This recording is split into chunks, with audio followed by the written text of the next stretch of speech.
Dear Motorist. Dear Motorist. Dear Motorist. I am a mother. I'm a daughter. And I'm a cyclist. Over the years, cycling has kept me healthy. It has given me a way to escape from the pressures and stresses that life can bring.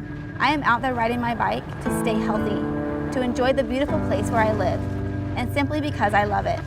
I love the wind on my face, the sun at my back, the scenery flashing by, and the feeling of satisfaction I get from living an active lifestyle. Dear Motorist, I'm not a cyclist, but I'm a husband. I have a wife. She loves to ride. Someone almost hit her the other day. My heart stopped when I heard the news. I know that cyclists can be annoying. You may ride in your lane or force you to slow down and wait before turning. Until I bought a bike, I too was easily irritated by cyclists impeding my commute. The thing that a lot of motorists don't realize is that cyclists are going to put themselves in whatever position they feel is safest. When you are driving a car and road conditions become dangerous, you move around them to keep yourself safe.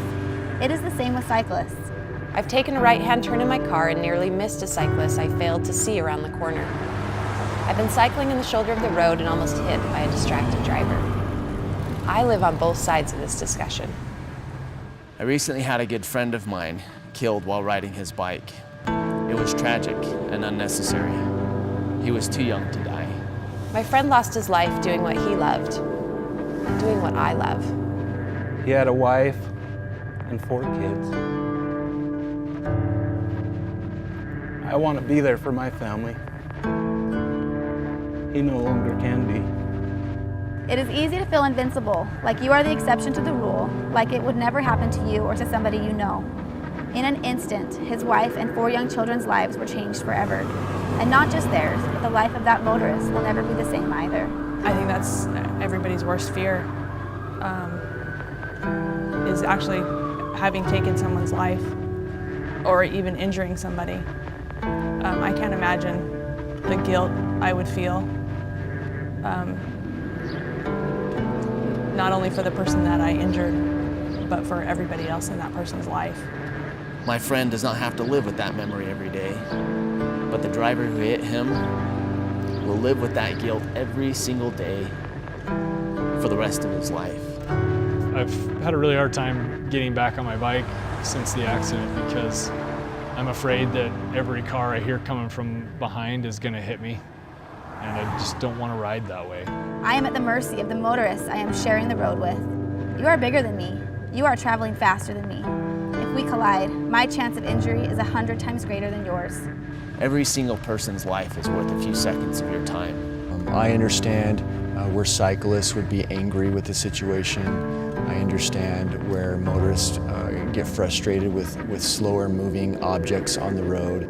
I've seen my fellow cyclists do some really not so smart things on the road, and it hurts me to think. This is where our image comes from. Accidents can be avoided by both parties. Cyclists need to be conscientious of drivers and obeying the laws and not just assume that drivers are going to look out for them. As a cyclist, I pledge that I will be as visible as possible, to stay as much out of your way as possible.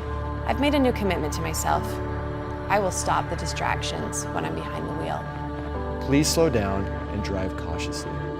There isn't anything that's going to happen while you're driving that's more important than the actual act of driving. I don't want to leave my kids without a mother because I didn't respect you as a motorist or you didn't respect me as a cyclist. More importantly, I want you to respect my kids even if they are still learning to respect you. So my plea is for us all to be safe, to be aware, to be courteous, and to share the road. Sincerely, your friend. Sincerely, your brother. Sincerely, a mother. Sincerely, a cyclist's husband. Sincerely, a cyclist.